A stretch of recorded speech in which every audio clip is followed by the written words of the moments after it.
You're listening to an Airwave Media podcast.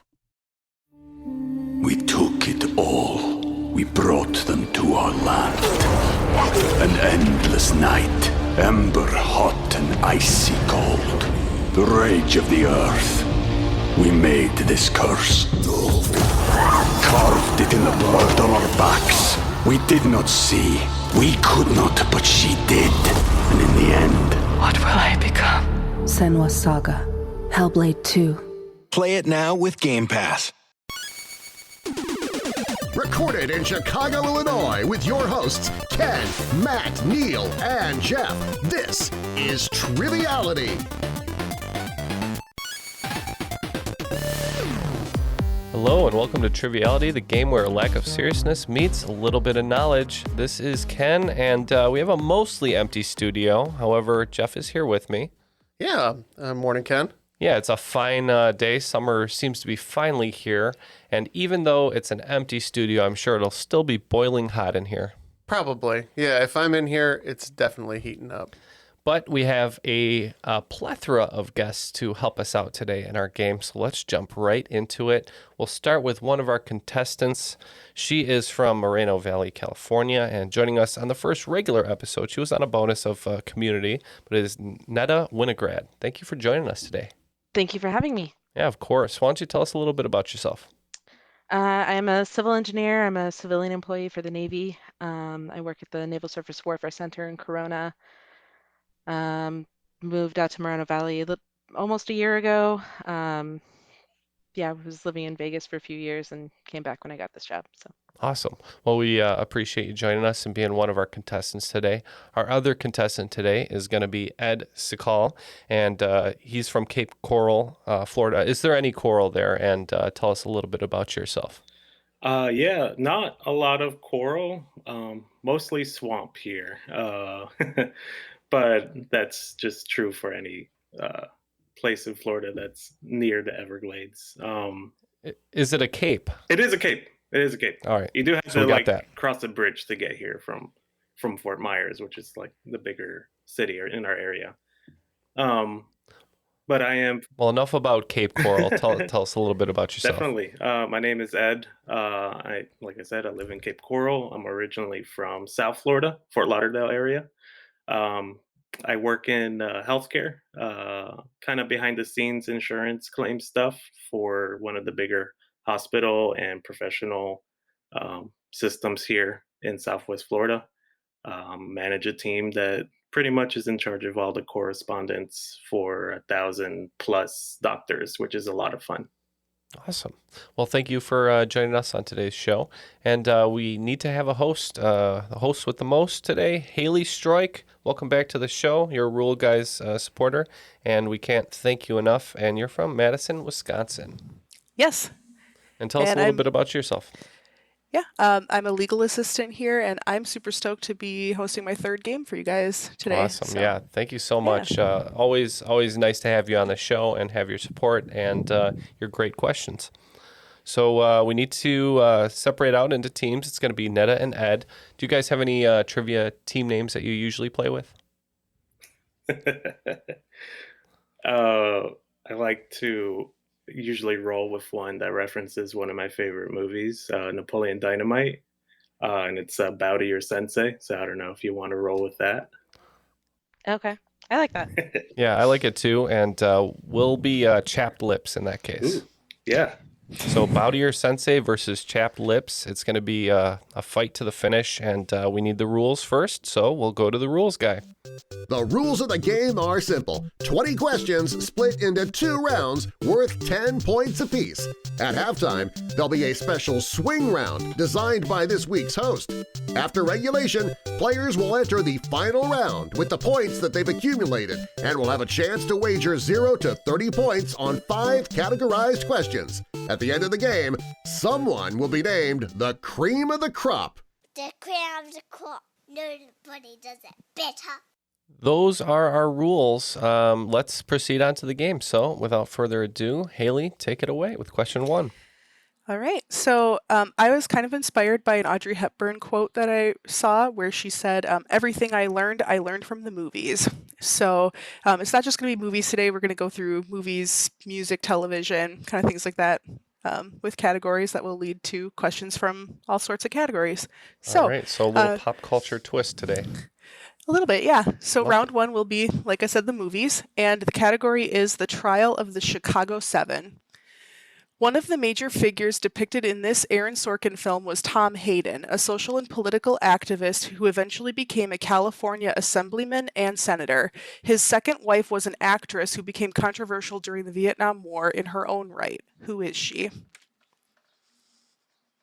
Yeah, controversial during the Vietnam War. Um, we could roll with Jane Fonda. I don't have a better guess. All right, we All got right. Jane Fonda from your team, Bow to Your Sensei, and we are bowing to the Sensei. We're saying the same thing. We're not 100% sure, but we know she's kind of famous for protest and kind of joining the counterculture. Well, both teams are correct. It was Jane Fonda. Oh, wow. All right.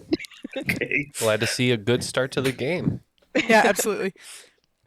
Okay, so the second category is My Cousin Vinny. In one of her monologues that surely won Marissa Tomei the Oscar for Best Supporting Actress for her performance in this film, the opposing counsel in the trial questions her character's automotive expertise. What is the name of the process of examining potential jurors or witnesses to determine whether they're fit to serve in a trial? Translated from French, it means to speak the truth. So, Jeff, have you ever been part of a jury? I have not. Yeah, me neither. So I want to be because I'm very you want to be? opinionated. I Yeah. don't want to be. Don't call me government. But we can't think of a French phrase for this. I can maybe make up some stuff that I've heard in movies, but we're just going to say vox veritas. Yeah, I can't think of the French either. Do you have any ideas, Ed? No clue. And I just watched that jury duty show, and I don't know if they mentioned that on here. That was really funny. But no, I don't think they did either. I was learning French, but then our summer vacation plans ceased and changed. So now I'm learning another language. No, I can't come up with anything either. All right, so it looks like we're going to get a tap from the Bow to Your Sensei, and again, we just locked in with vox veritas, a bad answer. All right, well, the answer is voir dire. I think I have heard Voir that. dire. I've never heard of that. Now, Jeff, you were saying privately to me one day that you want professional juries. Yes, I think that should be a thing in the United States. I would do that. It would still I think like anything else, it would be corrupted. No, you would still you'd still want to randomize it. It would still be a jury of your peers. So it'd be a pool though. But yes, of but instead of paying like people like $0 to take a day out of work who don't know anything about the legal system, I think we should train professional jurors who also understand the legal system and then just randomly assign them. Here's a problem though. The people who sign up for that are going to want to be deciders. And people who want to be deciders, something's rotten in Denmark. That's all I'm saying. No, I'm just saying if you pay them, like a reasonable wage and made it a professional thing, I think you could make it work. Conversation for another day. Yeah. When you run for president, we can talk about. Yeah, that's this. one of my one of the things on my more roundabouts and more professional roundabouts, juries. Professional juries, no pennies. Solid platform. It's going to be a very interesting platform. Yeah. Haley, take it away with question 3. All right. Question 3 is in the category of Friday Night Lights. I would be remiss if I didn't ask a Wisconsin sports question to our hosts from Chicago. Who was the quarterback for the Green Bay Packers when they won the very first Super Bowl? As of this recording, he remains the only quarterback in NFL history to lead a team to 3 consecutive league championships. And we can go ahead and lock in. The Badger. No? No. Okay. We're locked in. I don't know a thing about sports. I'm hoping you got that. I do love me some football. As far as Green Bay Packers quarterbacks, I think I want to say Bart Starr is one.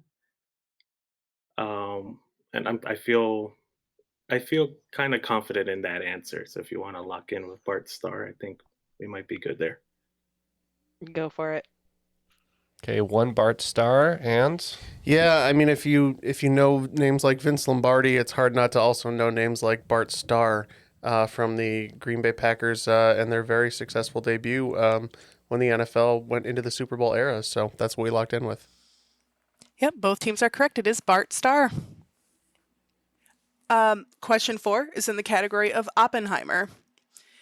In an interview reflecting on witnessing the first atomic bomb's detonation, J. Robert Oppenheimer quoted Hindu scripture when he stated, "Now I am become death, the destroyer of worlds." This piece of scripture is a dialogue between a warrior prince and the god Krishna and is often seen as the introductory text to Hinduism. What's the name of this scripture? We can lock in. okay. No clue. No, I can't think of anything at the moment. I don't have anything on this one either. All right. So Ken, a couple Hindu texts come to mind. I was thinking about the Upanishads, but I think that was later. I think the Vedas were the first ones, and I want to say the Rig Veda was the first among those, but we'll just say it was in the Vedas, and then if we need to be more specific, I'll provide that. I'm not an authority, but it sounds good. No points will be awarded here. It is from the Bhagavad Gita. Oh.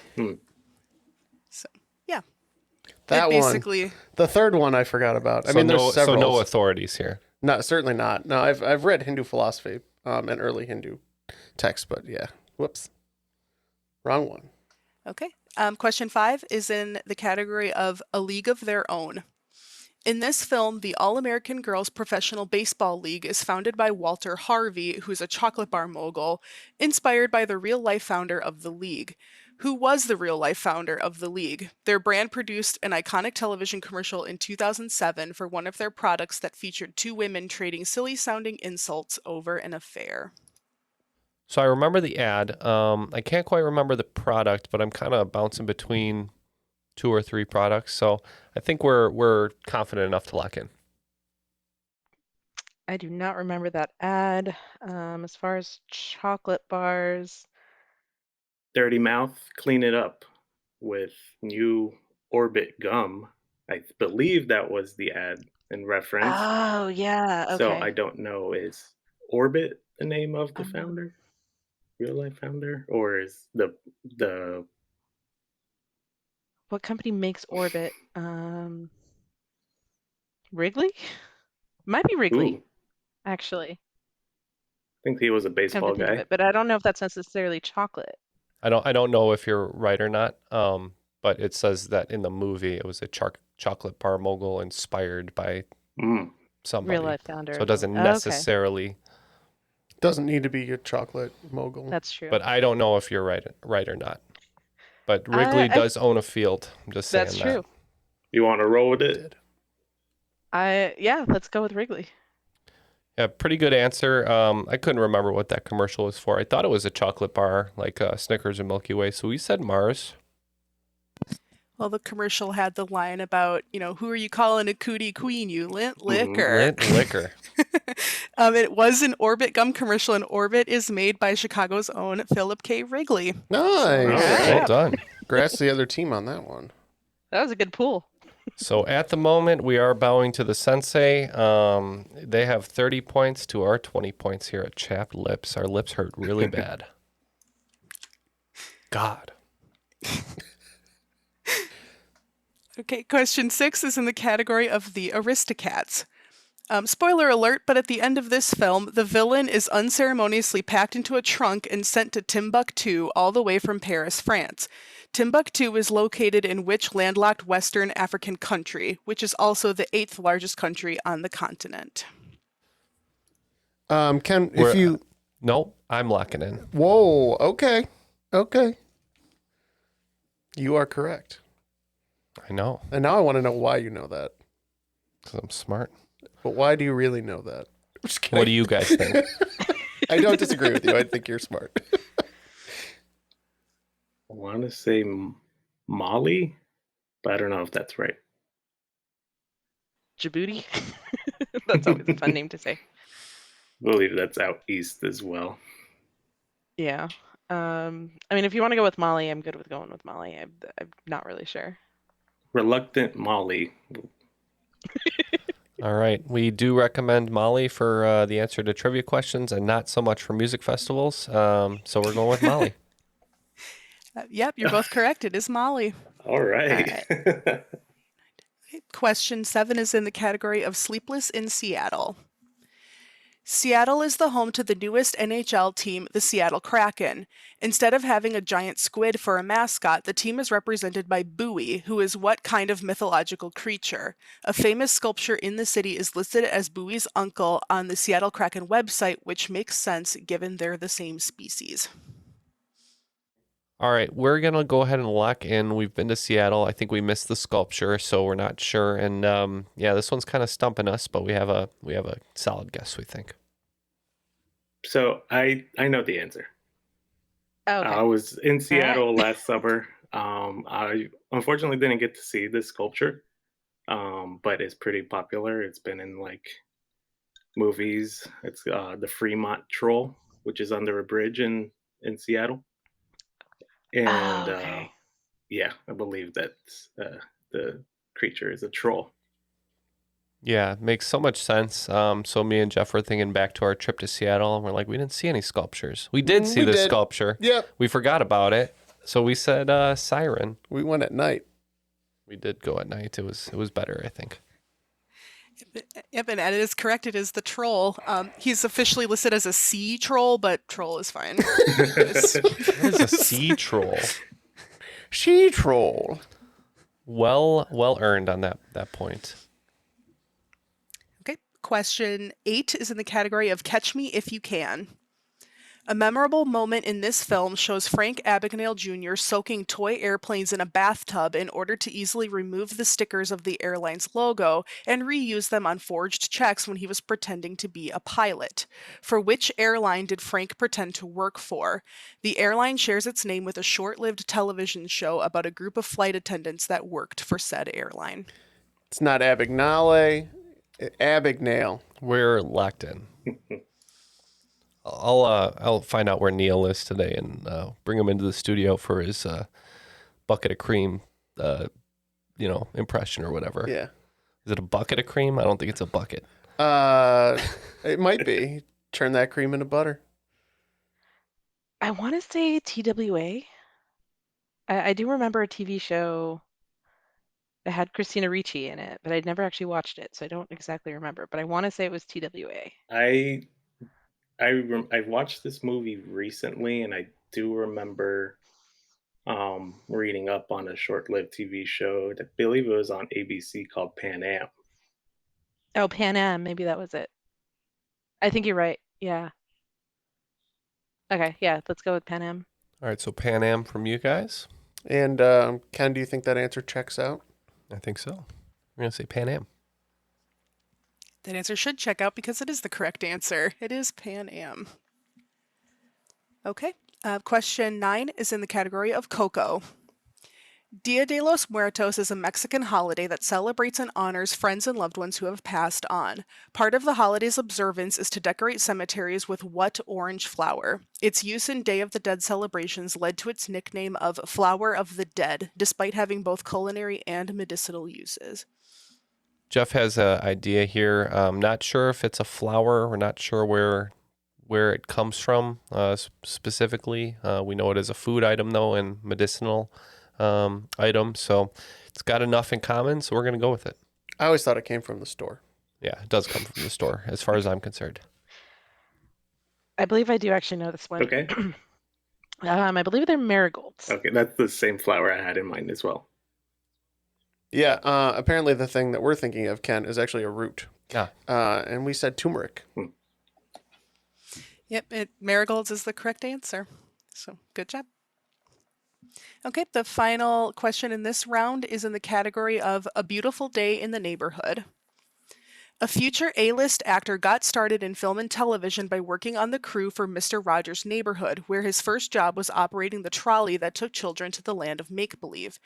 Which Pittsburgh native is now best known for his roles as a rich anti-hero, a freelance bioexorcist, and a recent Spider-Man villain?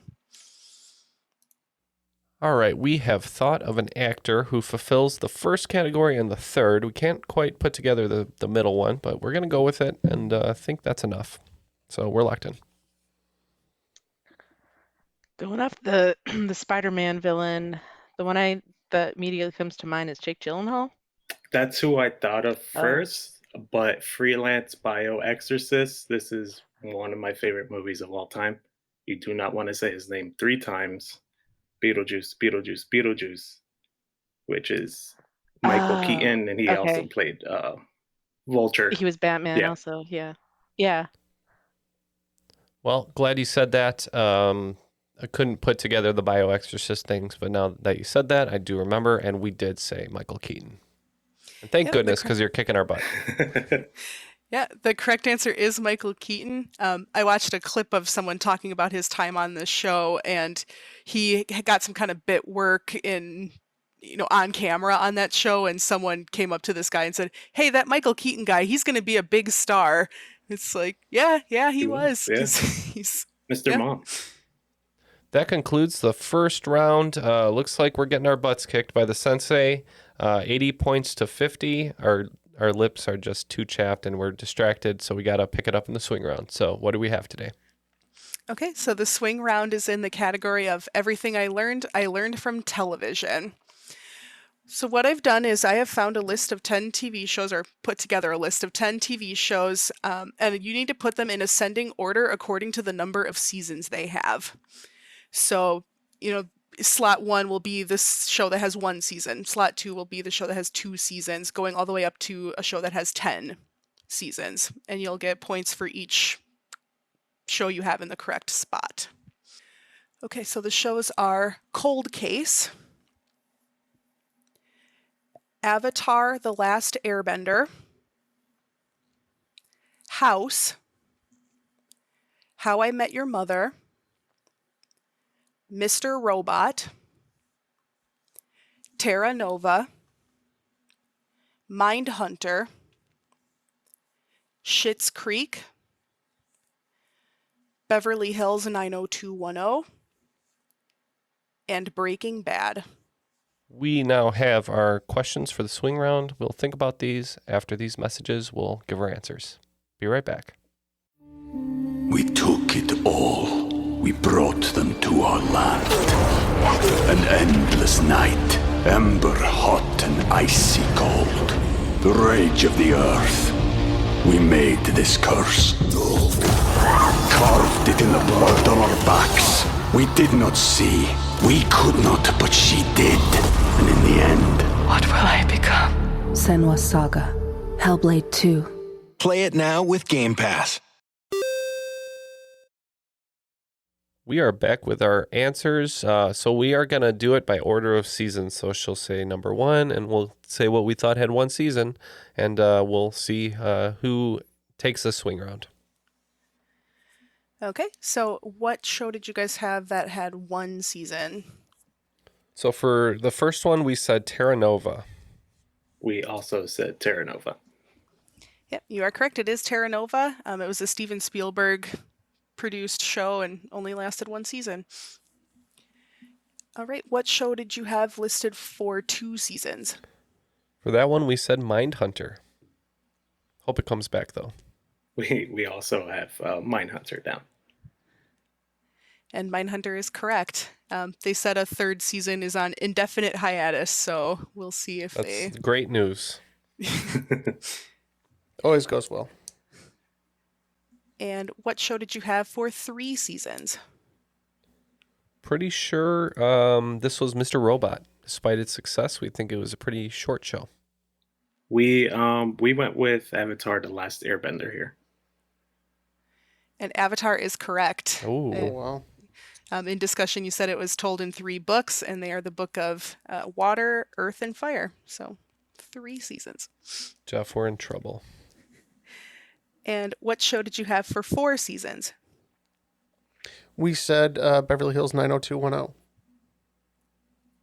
I believe we got Mr. Robot here. I don't remember it having a long run, so. Mr. Robot did have 4 seasons. You are correct. Okay, and what did you have for 5 seasons? We said Breaking Bad. We also went with the greatest show of all time, Breaking Bad.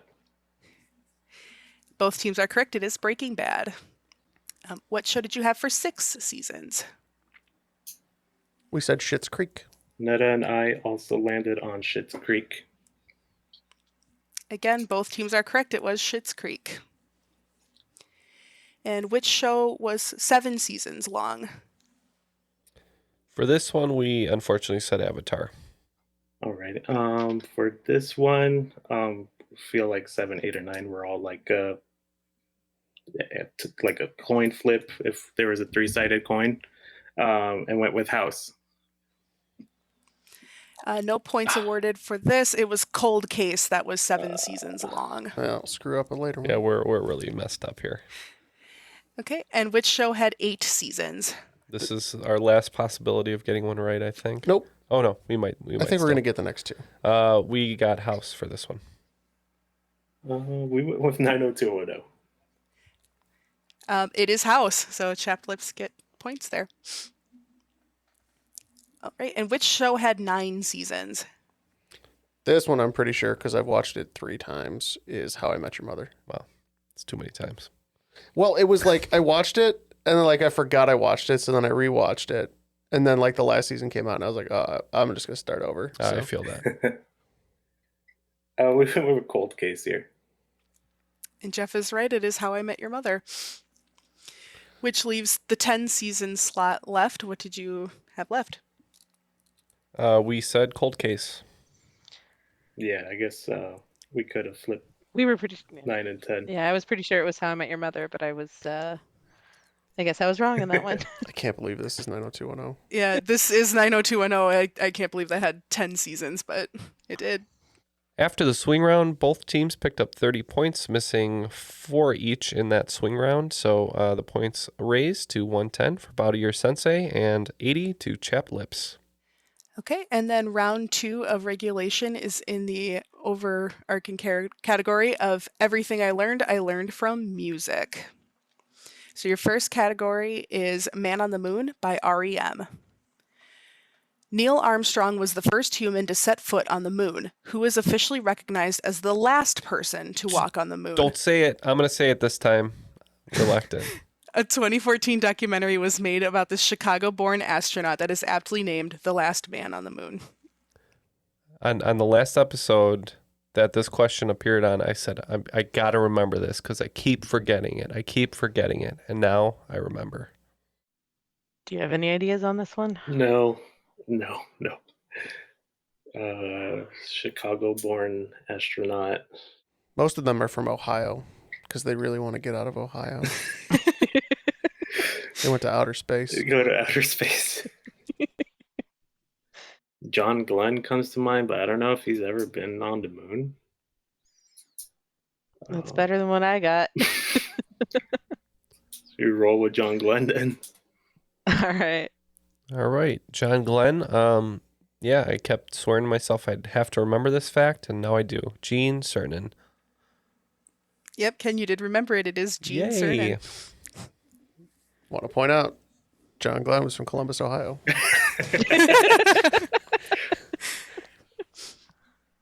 Okay, question 2 is in the category of All-Star by Smash Mouth.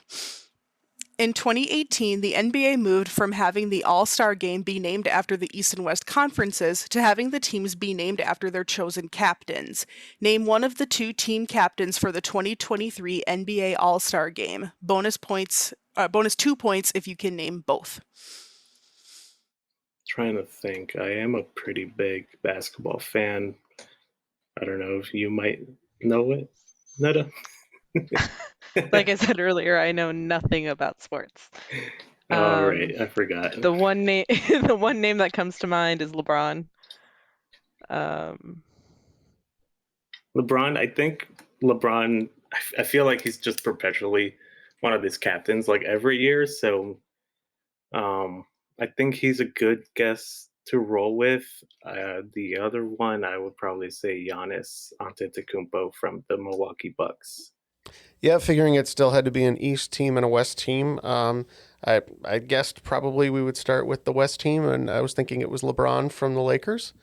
And the only name in the East that I could think of, since I can't think of a single Celtic, is Giannis. So we said teams LeBron and Giannis. And both teams named both answers. It is Giannis and LeBron. So good job. 12 for 12 each points a team. team, yeah. Yep. Okay, question 3 is in the category of Strawberry Fields Forever by the Beatles. Strawberry tongue is a condition where your tongue is red, swollen, and covered in little bumps resembling a strawberry. It's also a symptom of which infectious disease? One famous fictional victim of this disease is Beth March. Beth March. Is that one of the characters from Little Women?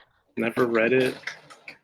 I've only watched like the Winona Ryder version from forever ago. Did she have tuberculosis? Yeah, we could roll with TB. Okay. We agree. We think Beth March is from Little Women, and we are saying tuberculosis as well, though we're not 100%. So Beth is from Little Women. Unfortunately, she passed away from scarlet fever. Okay, question 4 is in the category of Stand By Your Man. In the classic film The Blues Brothers, Jake and Elwood Blues find themselves at a gig at Bob's Country Bunker, where the audience isn't enamored with their blues sound. Before they serenade the crowd with this Tammy Wynette song, they win the crowd over by playing the theme song to what Western television show? The show was on the air from 1959 to 1965 and starred a young Clint Eastwood. Not long enough, if you ask me. We can go ahead and lock in. I don't know. I feel like Clint Eastwood was part or had a small part in Gunsmoke, but I'm not sure. I know Gunsmoke and Bonanza are Western TV shows. I mean, if you think Gunsmoke, that sounds like it could be right. I'm not too familiar with Clint Eastwood's earlier work, so I'll go with you on that one. All right, so they're saying Gunsmoke. Jeff? Do you not remember, Ken? We did a Blues Brothers themed marching band routine. Oh. And this is why I remember this one is Rawhide. It is Rawhide. Good job. Yeah. Roll them out. I remember that now. Head them up, move them out. All right, question 5 is in the category of Matilda by Harry Styles. In the children's book and movie Matilda, what is the name of the Iron Maiden-like torture device that Miss Trunchbull locks students in as punishment? In the book, it's described as a dark closet lined with nails and broken glass. We're locked in here. Yeah. As I have one of these in my bedroom also. I was going to say, not only did I just see the recent remake of this one, but Ken said that as a child they had this in their home. So mostly a joking one where the siblings would put each other. But no, we had a closet that we called this, but it was just filled with school supplies. Oh, okay. I believe it was called the Pokey, Okay. if I remember correctly. Oh. It's been a while. I just saw the stage play a couple years ago, or the musical. It's been a while since I saw the original movie. But that's the first thing that comes to my mind is the Pokey. That's All another right, name for you like guys are really close. prisons and stuff, right? Yeah. Plus, if it's full of nails, that's a great name. Yeah, you guys are really close on this, but unfortunately, I think it's the Chokey. Ah, okay. It is the Chokey. Yep, you are right. And with that question, Chap Lips pulls even with Bow to Your Sensei, 122 apiece.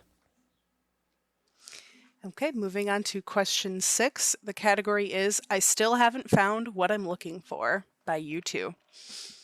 An episode of the Marvel television show Loki shows the titular character parachuting out of a plane after receiving some requested ransom money. It's revealed that this is the MCU's explanation for the identity of what real-life hijacker who has never been found or conclusively identified to this day. He disappeared after parachuting out of a plane in southwestern Washington state with $200,000 in ransom money. I can't remember his name. I know the story. I can't remember the name 100%. I can't either. I knew the story. I've never seen Loki. Unfortunately, it was like one of those things I was about to watch and never went back to. But yeah, I've heard this story before, but I'm gonna be useless. So let's do a Lucky Johnson on this But one. he committed a crime, so he probably has 3 names. Yeah, we'll do a Lucky Johnson. I remember the episode. I do not remember his name. I think kind of has 3 names. I believe it's DB Cooper. That sounds right. I think there is like a Netflix doc on him recently, and I do remember watching that episode in Loki and being like, "Huh, I've heard about that before." So Ed sounds confident, and the answer sounds correct. So you guys have Cooper. We have Johnson. It is DB Cooper. Good pull. And just like that, the lead was gone. Okay, moving on to question 7. The category is Dancing in the Dark. Which actress's first job was starring in the music video for this Bruce Springsteen hit in 1984? Prior to the 90s television show that catapulted her to stardom, she had a recurring role on Family Ties as Alex Keaton's girlfriend, and as a teenager who discovers Gwildor's cosmic key in Masters of the Universe. We're locked in. Oh, you're right. I believe this is Monica from Friends, and I don't know why I'm blanking on the actress's name at the moment. Courtney Cox. Yes. Yeah, I remember. Yep. Yeah, Courtney Cox. Well done. We do believe it's Courtney Cox. It is Courtney Cox. Points to both teams. All right, question 8 is in the category of The Archer by Taylor Swift. Which astrological sign is also known as the Archer and is represented by the symbol of a bow and arrow? It's associated with a constellation in honor of a centaur found in Greek mythology. We're good on this one. I want to say Sagittarius, but I'm not 100% sure. Okay. I'm not up on my astrological signs. I only know my own and my wife's, so I feel like maybe we should just go with my first gut. Yeah, let's do that. Yeah. All right. Well, I am such a Sagittarius myself, so we are also going with Sagittarius. Yep, points to both teams. It is Sagittarius. Perfect. So question 9 is in the category of Mrs. Robinson by Simon and Garfunkel. Apart from being name-dropped in this song, what Major League Baseball player's other accomplishments include 9 World Series rings, being a 3-time American League MVP, and setting the record for the longest hitting streak in baseball at 56 games, a record that still stands today? We're locked in. Really? I'm pretty sure I can lock in. I know the song, Jeff. Oh, that's true. I'm pretty sure it's Joe DiMaggio. Yes, the man who's become known for being name-dropped in songs more than his baseball career. We're also saying DiMaggio. Yep, the answer is Joe DiMaggio. Right, and the final question in regulation is in the category of Radioactive by Imagine Dragons. Ken's favorite song. Marie Curie's work in researching radioactivity led her to discover 2 new elements, which led to her receiving the Nobel Prize in Chemistry. I need the names of both of the elements that Madame Curie discovered. Yeah, Ken, we can go ahead and lock in. Mm-hmm. So trying to go back to chemistry, I know that the elements are usually named after where they were discovered or by whom. I know Marie Curie died from radiation poisoning. So my first thought is radium. And then which element were you guys going to go with for the second one? Yeah, barium for the second one. That's the only other thing we can think of at the moment. Okay, radium and barium. Jeff? So thinking about Marie Curie, I'm pretty sure radon is on that list of things that she was involved with. The other one that we guessed, which I think is radioactive, is cesium. So that's what we said. Unfortunately, no points are going to be awarded here. The first is radium, but the second is polonium. It's named after Poland, where Marie Curie is from, and she was the one that discovered it. So the answers are, radium and polonium. But we had to have almost both there to get for you guys. So close. So we are going to be going into the final with a 10-point deficit here at Chapped Lips. We have 152, but we can't beat the high kicks of the Sensei because they have 162. So it's going to come down to wagers. So the final round is in the category of everything I learned from video games. And the 5 categories are Medal of Honor, FIFA 23, The Sims, Spore, and Portal. All right, the wagers are locked in. Let's have our questions. Okay, so question 1 in the final round is in the category of Medal of Honor. Which war has produced the most Medal of Honor recipients at 1,522 awards given? Second question is in the category of FIFA 23. AFC Richmond is a playable team in this installment of the FIFA series, so here's a Ted Lasso question. Ted has a trigger word that is invoked when he wants the person he's talking to tell the God's honest truth. It also happens to be the name of a Rodgers and Hammerstein musical. What is this word? Question 3 is in the category of The Sims. Ask any Sims builder and they'll tell you that one of the most frustrating parts of building a house in The Sims is putting a roof on it. What's the term for a roof where 2 sides meet and form a ridge in the middle of the building? Question 4 is in the category of Spore. What is the scientific process of organisms passing on genes that aid in their success to adapt to their environment over time? And the 5th question is in the category of Portal. Upon completion of this game, players are serenaded by GLaDOS congratulating you for defeating her. She suggests that you can seek out further help from the research lab featured in the Half-Life series, since they take place in the same universe. What's the name of this lab? All right, we have our questions. We'll be right back with our answers and see who will be today's cream of the crop.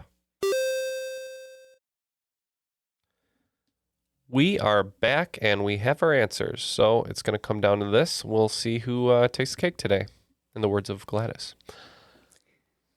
Okay, so the first question was in the category of Medal of Honor. And the question was, which war has produced the most Medal of Honor recipients at 1,522 awards given?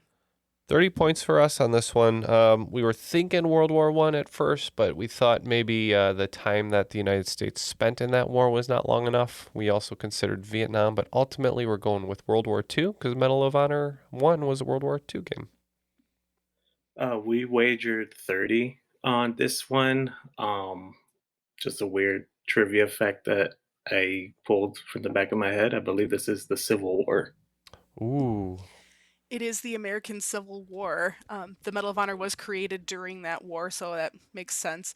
World War II was in second place, but by a long shot. They only gave out about 460 Medal of Honors to Good World fact. War II. Good fact. Okay, so question 2 was in the category of FIFA 23.